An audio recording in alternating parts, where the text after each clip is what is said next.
My daughter told me I wasn't welcome for Christmas. My son said nothing. I replied with one word, okay. Then I canceled every bank transfer I'd been sending them for the past 4 years. By morning, both of them were calling. I'm glad you're here with me today. Please, if this story resonates with you, leave a comment letting me know which state you're listening from. I want to see how far this message travels. And stay until the end, because what happened next changed everything. My name is Diana Parker. I'm 58 years old, and I live in a quiet suburb outside Cleveland, Ohio. For the past 5 years, since my husband Harry died, I've been living what I thought was a good life. I volunteer at the local library on Tuesdays. I teach watercolor painting at the community center on Thursdays. I have my small circle of friends, my book club, my routines. And every single month, like clockwork, I've been sending my 2 adult children a combined total of $2,850. I didn't think much about it. That's what mothers do, right? We help, we support, we make sure our children are okay, no matter how old they get. But on Thanksgiving morning this year, sitting at my kitchen table with my coffee and my laptop, staring at the bank statement on my screen, something inside me finally cracked. The automatic transfer had gone through at midnight, just like it did on the first of every month. $1,100 to Grant, my 35-year-old son who works as a tech consultant in Columbus. $1,800 to Allison, my 32-year-old daughter who lives 20 minutes away with her husband Gavin and their 2 children, Sophie and Jackson. My phone buzzed. A text from Grant. Hey Mom, just checking, did this month's transfer go through? My bank's being weird. Not good morning, not happy Thanksgiving, not how are you. Just did the money arrive? I set my phone down and did something I hadn't done in a long time. I opened up a spreadsheet. Harry had taught me how to use Excel years ago when we used to manage our household budget together. He was meticulous about money, almost obsessively so if I'm being honest. And then I started adding up numbers. The monthly payments alone came to $171,000 over the past 5 years. But that wasn't all. There were the emergencies. Allison's car transmission, $3,000. Grant's security deposit when he moved apartments, $2,500. Allison's root canal, $1,800. Grant's last-minute flight to a friend's wedding, $900. Then there were the gifts, the Christmas presents that maxed out my credit card every year, the birthday gifts in the hundreds, the just because surprises, the expensive baby gear for Sophie and Jackson, the new laptop I'd bought Grant when his old one died. When I reached the final number, I had to stand up and walk away from the computer. $156,000. In 5 years, between monthly payments and emergencies, I had given my children $156,000. That was most of what Harry had left me. The life insurance policy he'd worked so hard to maintain. The savings account he'd filled one paycheck at a time, always telling me it was for your future, Diana, for when I'm gone and you need security. I walked to the living room and stood in front of the mantel, looking at Harry's photo. He'd been dead for 5 years, but I still talked to him sometimes, especially when I was confused or scared. What would you say? I whispered to the picture. Would you be proud of me? Or ashamed? I knew the answer. Harry would have been furious, not at Grant and Allison, at me. For being, in his words, weak with money. Harry had been many things, a good provider, a hard worker, a man who loved his family. But he'd also been controlling, critical. Nothing was ever quite good enough. Not my cooking, not the kids' grades, not Grant's career choices, not Allison's husband. When he died of a heart attack at 62, worked himself literally to death trying to prove something to a world that didn't care. I'd made myself a promise. I would be different. I would be the generous parent, the supportive one, the one who said yes instead of not good enough. But standing there that Thanksgiving morning, I realized something that made my chest tighten. I hadn't been generous. I'd been buying something. Love, approval, the feeling of being needed. The assurance that even though Harry was gone, I wasn't alone. As long as I was useful, as long as I could help, my children would stay in my life. Wouldn't they? My phone rang. Allison. I almost didn't answer, but habit won out. Mom, happy Thanksgiving. Bye. Her voice was bright but strained. I could hear chaos in the background. Sophie and Jackson arguing about something, Gavin's voice trying to calm them down. Happy Thanksgiving, sweetheart. How are you? Drowning, honestly. Gavin's mother is coming and I'm behind on everything. Listen, can you pick up those dinner rolls from that bakery you like? The good ones? I forgot to order them and everywhere's closed now, except, Allison, I thought we were having Thanksgiving at my house this year. Silence, then, what? No, Mom, we talked about this. We're hosting. You're coming here at 3, remember? I didn't remember. We hadn't talked about it. But I'd learned over the years not to argue about these things. I was probably wrong. I was always wrong about the details. Right, I said. Of course, I'll bring the rolls. You're a lifesaver. Oh, and Mom, I hate to ask, but the grocery bill this month was insane. Could you maybe add a little extra to this month's transfer? Just like $300?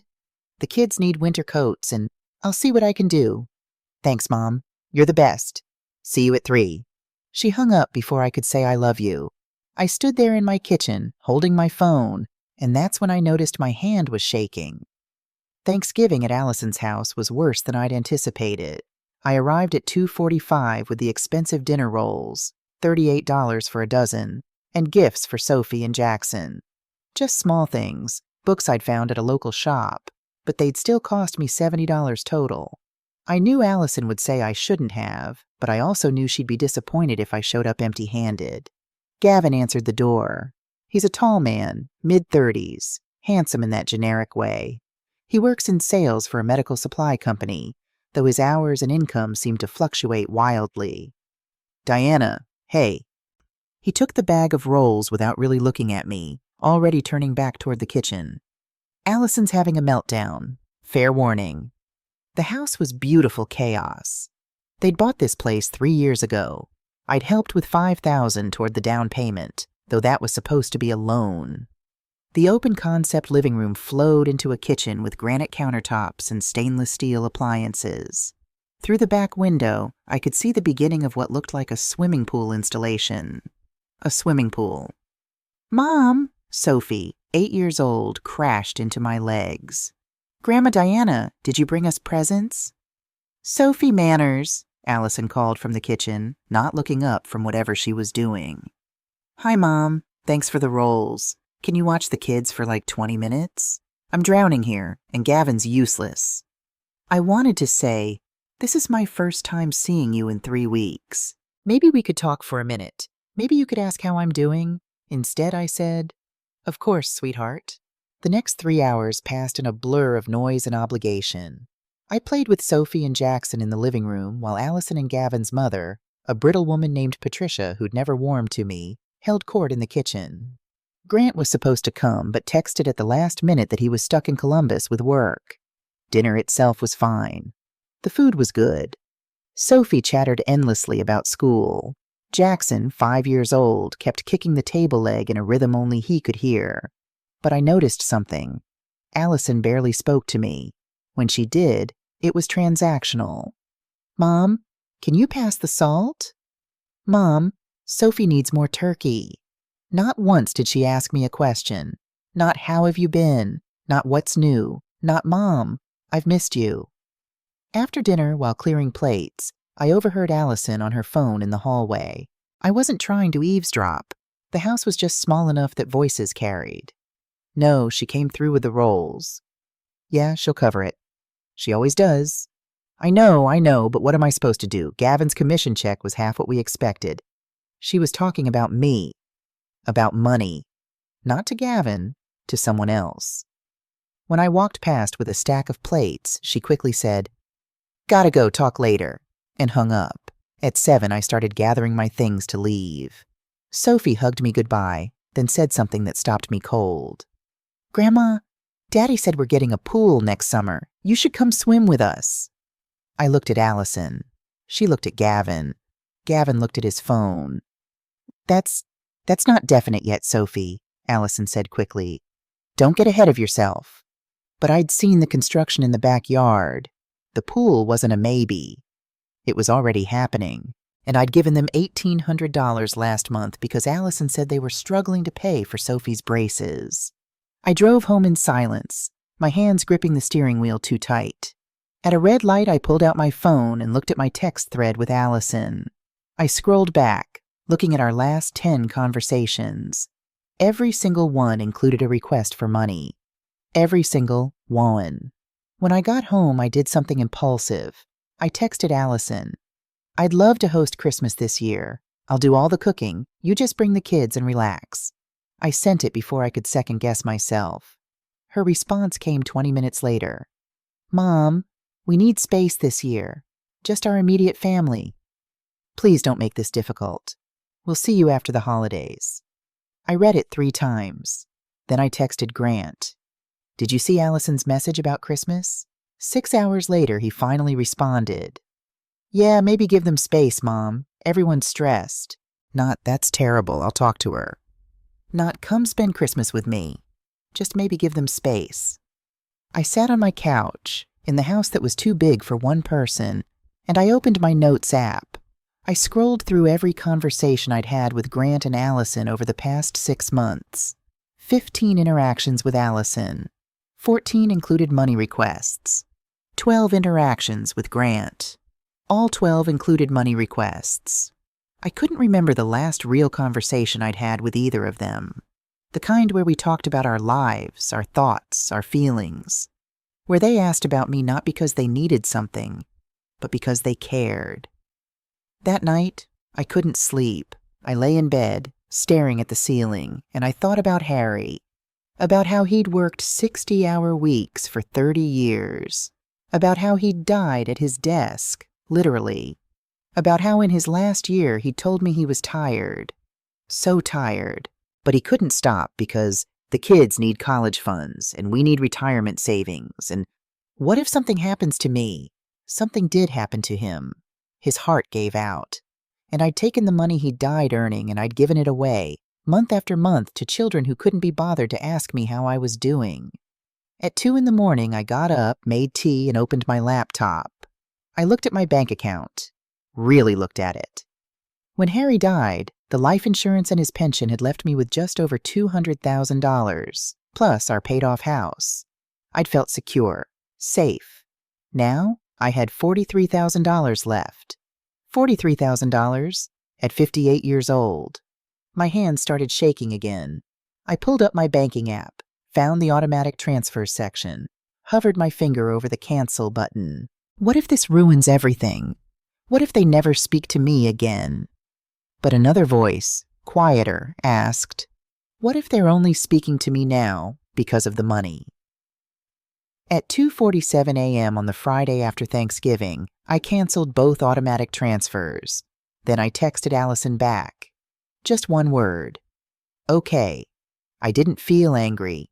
I didn't feel triumphant. I felt terrified. And somewhere underneath the terror, something else. Something I hadn't felt in 5 years. I felt like maybe, just maybe, I could breathe again.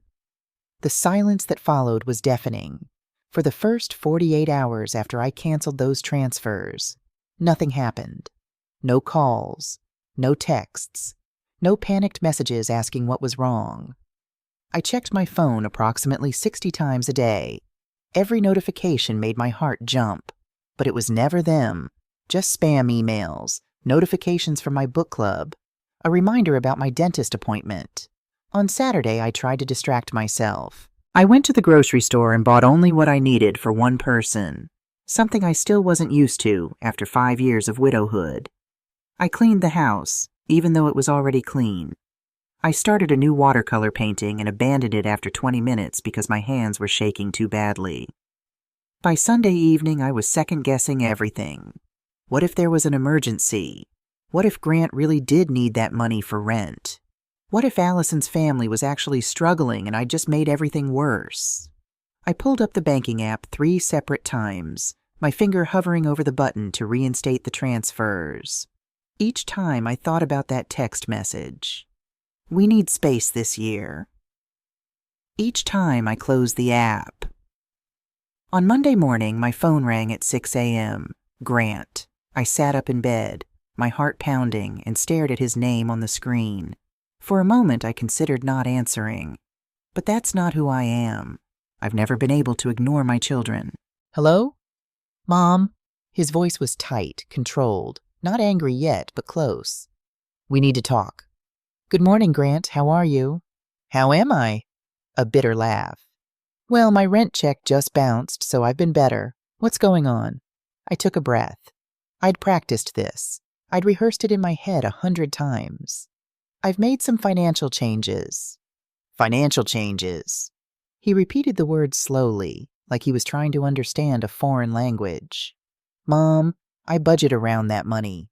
You can't just... Can't I? The words came out sharper than I intended. It's my money, Grant. Silence on the other end. When he spoke again, his voice had changed. Harder. Is this about Christmas? Because Allison told me you're upset about that. Look, she's stressed. She didn't mean, this isn't about Christmas. Then what is it about? I closed my eyes. When was the last time you called me just to talk? Not to ask for money. Just to see how I was doing. Another pause. Mom, I call you all the time. Do you? I walked to my desk, opened my laptop, pulled up our text history. Our last 12 conversations, Grant. Every single one included you asking for money. He stopped. Are you seriously keeping track? That's kind of paranoid, Mom. The word hit like a slap. Paranoid. I'm not paranoid. I'm paying attention. To what? The fact that your kids need help sometimes? That's what family does. We help each other. Help, yes. But Grant, this isn't help. This is what exactly? His voice rose. This is me trying to make ends meet while working 60 hours a week? This is me trying to build a career that Dad would have actually been proud of? There it was. Dad. Harry. The ghost that haunted all of us. Your father, I started. Dad would be ashamed of you. Grant's words came fast now, angry. Abandoning your family over what, a couple $1,000s? He worked himself to death to provide for us, and you're just going to throw that away? My hand tightened on the phone. Your father worked himself to death trying to prove something to people who didn't care, and I won't do the same. What's that supposed to mean? It means I'm done, Grant. I'm done being an ATM. I'm done being valued only for what I can give you. That's not... His voice cracked. Mom, that's not fair. I love you. Do you? The question came out as a whisper. Because I can't remember the last time you showed it in any way that didn't involve my bank account. Silence. Then, fine. If that's how you feel, I'll figure it out myself. Don't come crying to me when you're old and alone and need someone to take care of you. The threat hung in the air between us. I should have been hurt. Maybe part of me was, but mostly I felt something else. Clarity. Goodbye, Grant. I hung up before he could respond. And then I did something I'd never done before in my entire life. I turned off my phone. The next day, I had my standing appointment with Dr. Rachel Portman. I'd been seeing her every other Tuesday for the past 3 years, ever since the 2nd anniversary of Harry's death, when I'd realized the grief wasn't getting better, just different. Dr. Portman was in her mid-50s, with silver-streaked hair she wore in a practical bun, and glasses that always seemed to be sliding down her nose. You seem different today, she said as I settled into the familiar chair in her office. Lighter, maybe, or more anxious? I can't quite tell. Both, I admitted. I did something. I told her everything. The Thanksgiving text, the spreadsheet, canceling the transfers, Grant's call. When I finished, she was quiet for a long moment. How do you feel about what you did? She finally asked. Terrified, I said honestly. Like I just burned down my whole life, or like you just stopped burning yourself to keep others warm. I looked up at her, startled. Diana, we've been working together for 3 years, she continued. And in that time, how many sessions have we spent talking about your relationship with Grant and Allison? Most of them, I admitted. And what's the pattern we keep circling back to? I knew the answer. We'd talked about it before, but knowing something intellectually and feeling it emotionally were two different things. I use money to feel needed, to feel like I matter to them. And why do you think that is? I looked down at my hands. Because Harry never thought I was enough.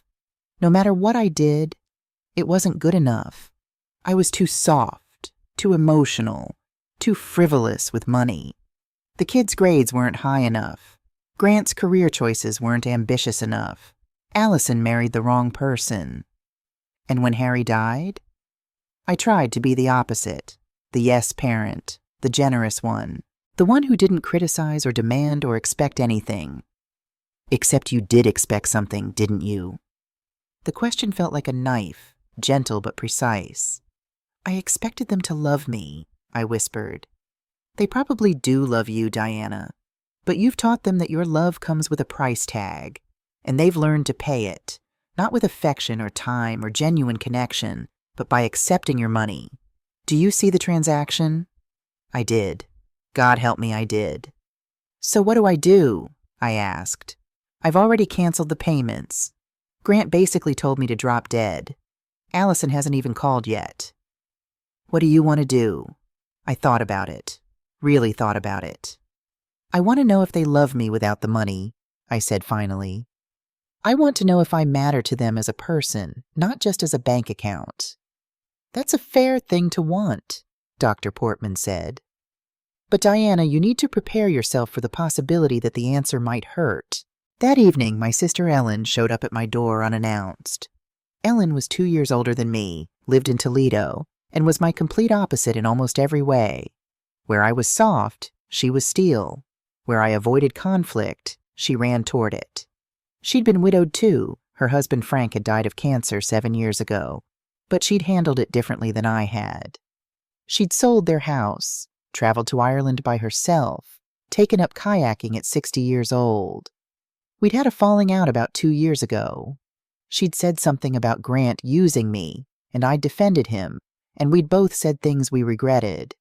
We'd been cordial since then, but distant. Now here she was, standing on my porch with a bottle of wine and a look on her face that said she knew everything. Are you going to invite me in, or are we having this conversation on the porch? She asked. How did you— Grant called me. She walked past me into the house, heading straight for the kitchen like she still lived here. Told me you're having some kind of breakdown and cut them off financially. Said he's worried about you. My stomach dropped. Ellen, it's not— I know it's not. She set the wine bottle on the counter with a decisive thunk. I told him I'd check on you, which is what he wanted to hear. What I didn't tell him is that I've been waiting for you to do this for years. I stared at her. What? She turned to face me, and her expression was softer than I expected. Maggie, she used my childhood nickname, which she only did when she was being serious. I stopped coming around as much because watching you erase yourself for those kids was breaking my heart. I wasn't erasing myself. I was being a good mother. A good mother or a convenient ATM? She held up a hand before I could protest. I know that's harsh, but someone needs to say it. You've been bleeding yourself dry, financially and emotionally, trying to buy something that should be freely given. They're my children. They're adults, Ellen corrected. Adults who should be standing on their own feet. Adults who should be checking on their widowed mother, not the other way around. I sank into a kitchen chair. What if I lose them completely? Ellen pulled out the chair across from me and sat down. Her face was serious, but kind.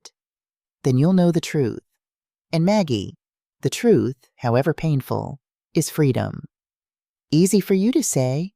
Your kids actually call you. They do now, she said quietly. But that's because 3 years ago, I cut my son off. He was doing the same thing, treating me like a piggy bank, only showing up when he needed something. I told him no more money. Period. I'd forgotten about that. And he stopped talking to you. For 8 months, Ellen confirmed. 8 of the longest months of my life. But you know what happened? What? He hit bottom. Really hit it. And then he had to figure out how to climb back up on his own. And when he did, she smiled. When he did, he called me and apologized, really apologized. And now we have a relationship, a real one, based on love, not money. But what if Grant and Allison don't do that? What if they just disappear? Ellen reached across the table and took my hand. Then at least you'll know, she said, and you'll stop wasting your money and your heart on people who don't deserve either. She stayed for 2 hours. We drank the wine.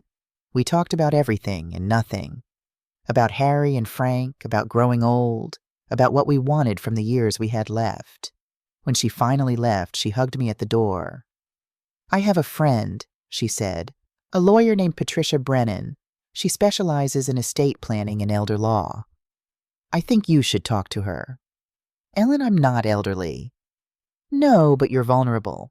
And Diana, if Grant and Allison escalate this, and I think they will, you need to protect yourself. After she left, I sat in my living room for a long time just thinking. Then I went to my bedroom closet and pulled out a box I hadn't opened in years. Inside were cards and letters from Grant and Allison saved over decades. I started with the oldest ones. The Mother's Day cards from when they were little, covered in crayon drawings and spelling mistakes. I love you, Mommy. You're the best mom.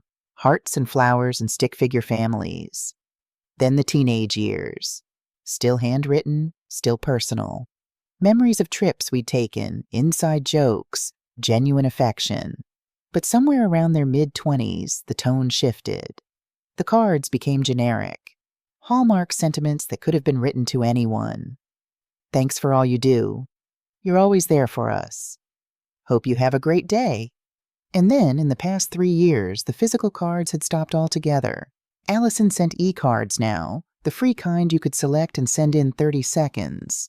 Grant forgot Mother's Day entirely some years, texting a belated Happy Mother's Day the day after. I found one card from Allison, sent 3 years ago. I'd saved it because it had seemed particularly heartfelt at the time. Mom, you are always there when we need you. Your generosity knows no bounds. We love you so much. Reading it now with new eyes, I saw something different. Always there when we need you. Not we're here for you. Not let us help you. When we need you. I took a picture of the card with my phone, though I wasn't sure why. Some instinct told me to document things, to save evidence. Evidence of what? I didn't know yet. My phone buzzed. I'd turned it back on an hour ago, half hoping, half dreading what I'd find. A text from Allison. Finally. Mom, Grant told me what you said to him. I don't know what's going on with you, but this needs to stop. Call me when you're ready to talk like an adult. I read it 3 times. No, are you okay? No, I'm worried about you. Just, this needs to stop. This, my boundary. My decision to stop funding their lives. I didn't respond. Instead, I opened my laptop and Googled Patricia Brennan Attorney Toledo. Her website showed a professional woman in her late 60s with sharp eyes and a no-nonsense expression. Her specialties were listed as estate planning, elder law, financial exploitation cases. Financial exploitation. The phrase made my hands shake, but I clicked contact anyway and filled out the form. By the time I went to bed that night, it was past midnight. I was exhausted, emotionally drained, terrified of what I'd set in motion. But I was also something else.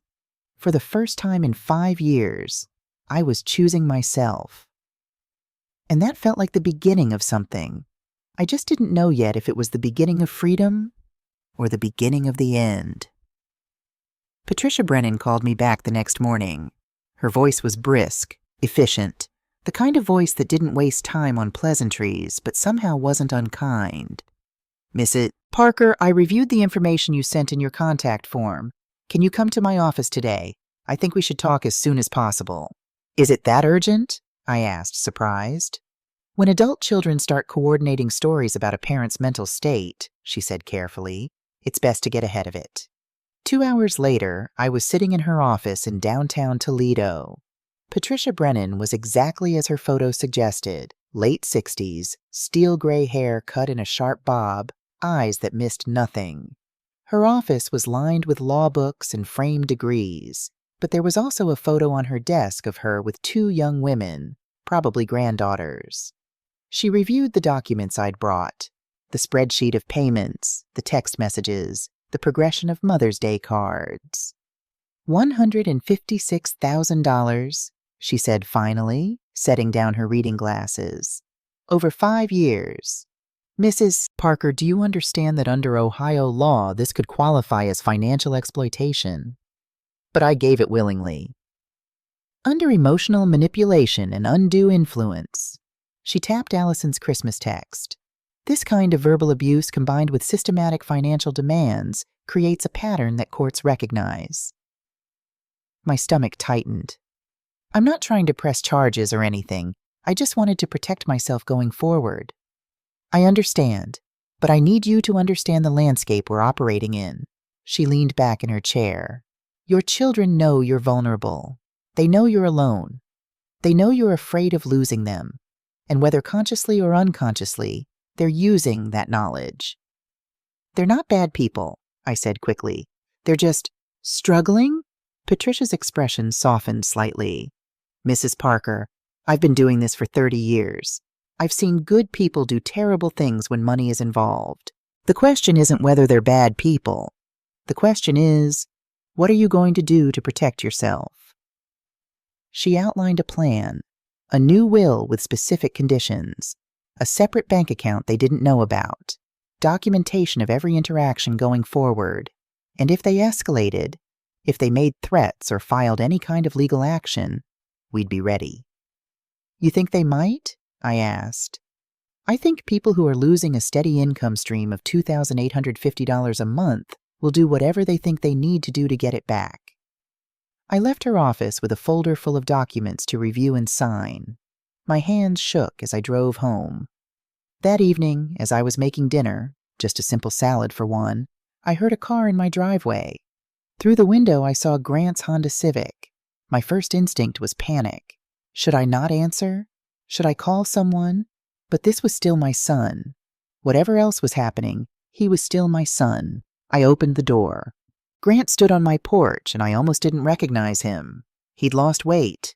Dark circles shadowed his eyes. His clothes, usually neat, looked slept in.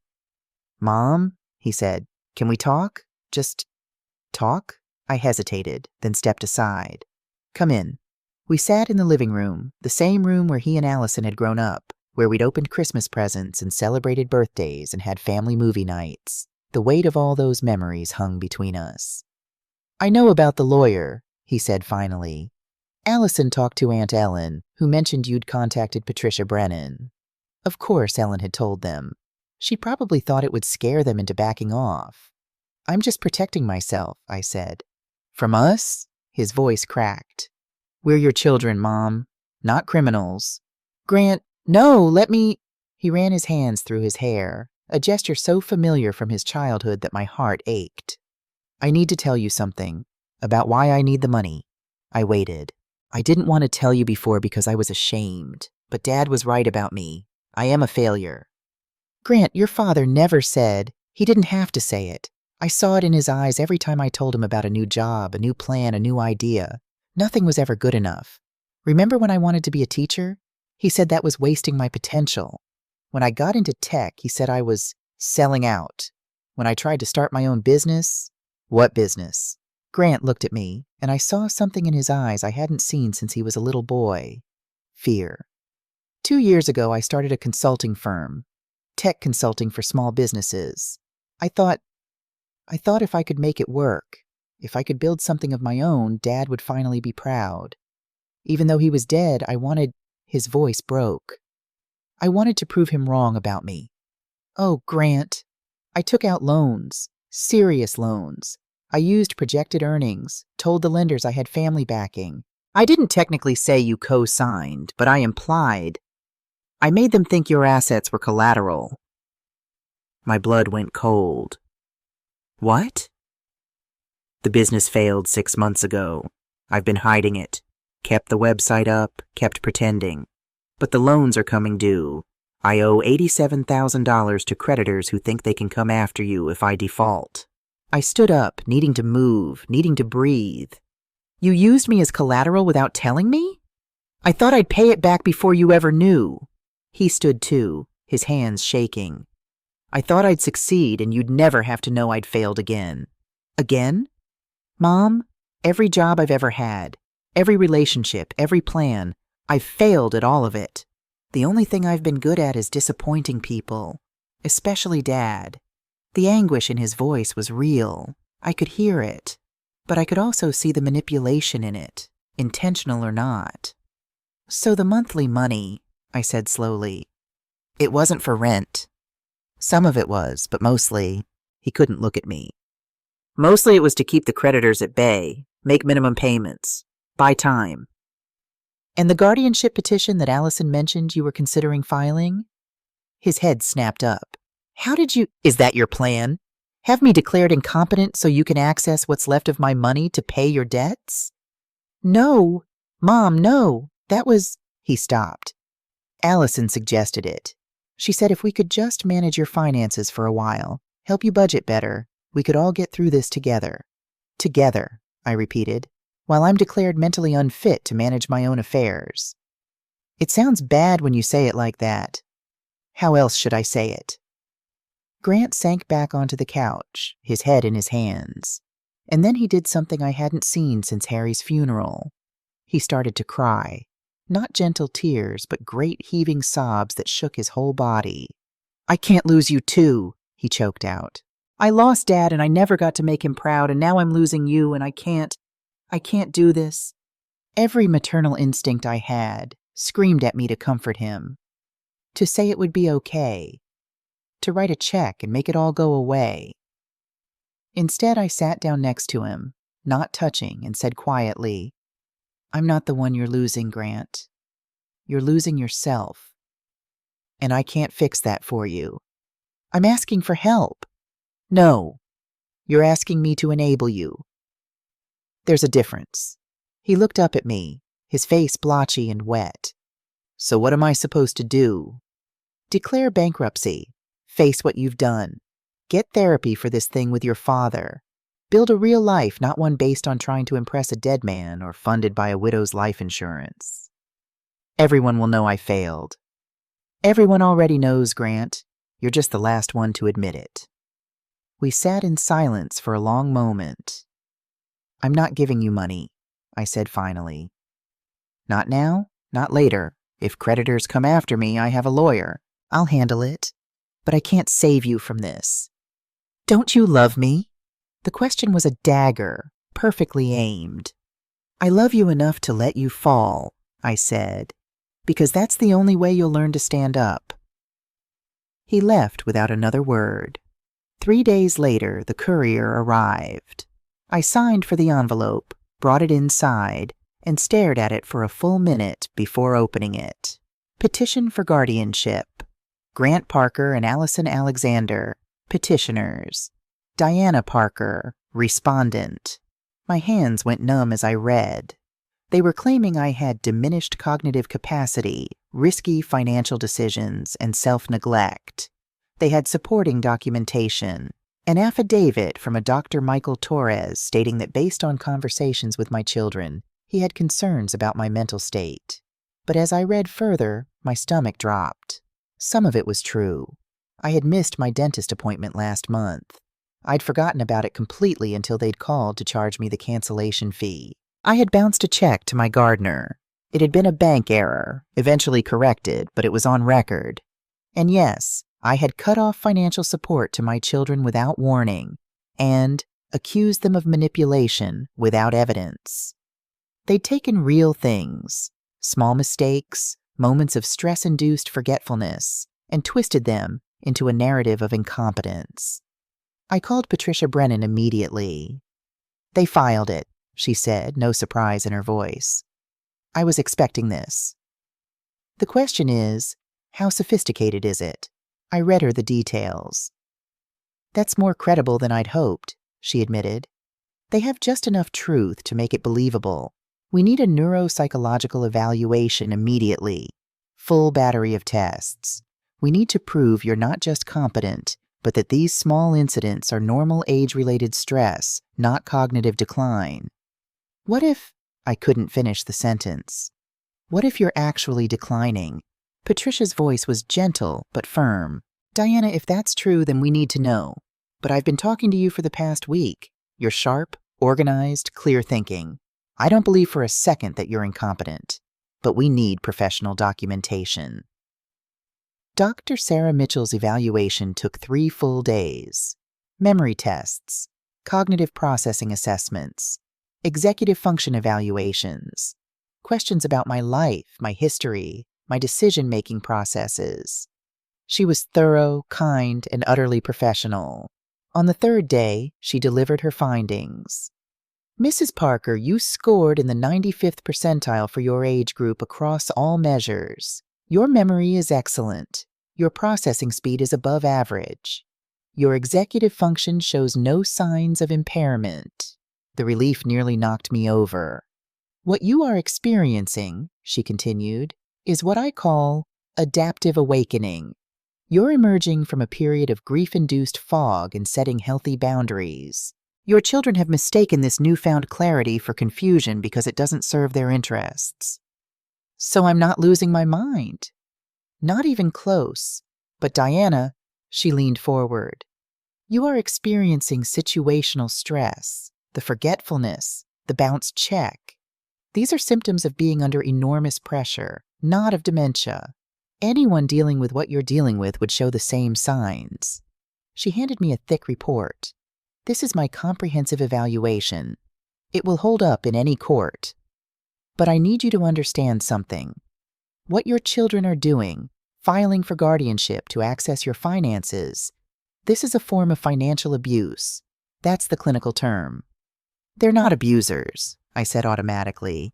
They're just desperate, struggling, perhaps. But desperation doesn't excuse abuse. And make no mistake, this is abuse. The word sat heavy in the room between us. The court hearing was scheduled for 2 weeks later. Those 2 weeks felt like years. Allison called repeatedly. I didn't answer.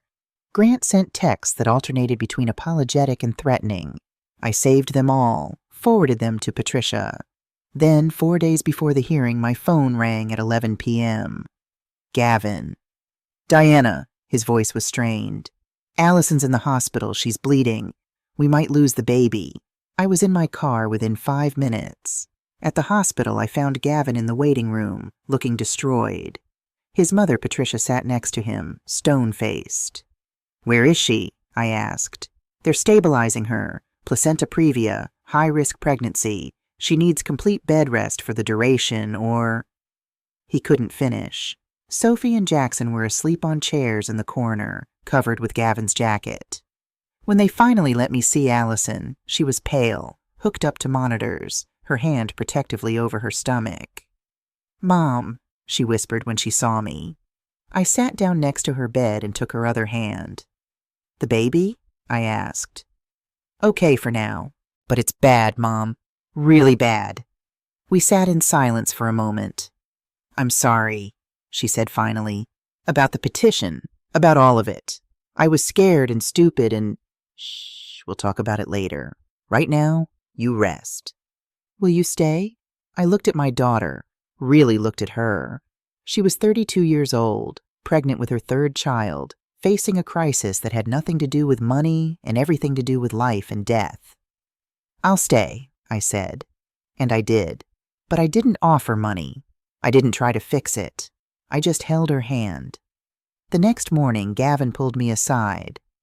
I'm withdrawing my support for the petition, he said quietly. This whole thing, it was Allison's idea, and I went along because she was so stressed about money. But this— He gestured toward her room. This is what actually matters. Not your money. Not any of it. Thank you, Gavin. He nodded. For what it's worth, Diana, I think you were right to cut us off. We'd gotten entitled. Expected you to solve all our problems. That's on us. When I finally went home that evening, exhausted and emotionally wrung out, I found a message from Patricia Brennan. Grant's attorney called. They want to proceed with the hearing despite Gavin's withdrawal. Be ready. I sat in my car in my own driveway and felt something inside me harden into resolve. If they wanted a hearing, they'd get one. But they weren't going to win.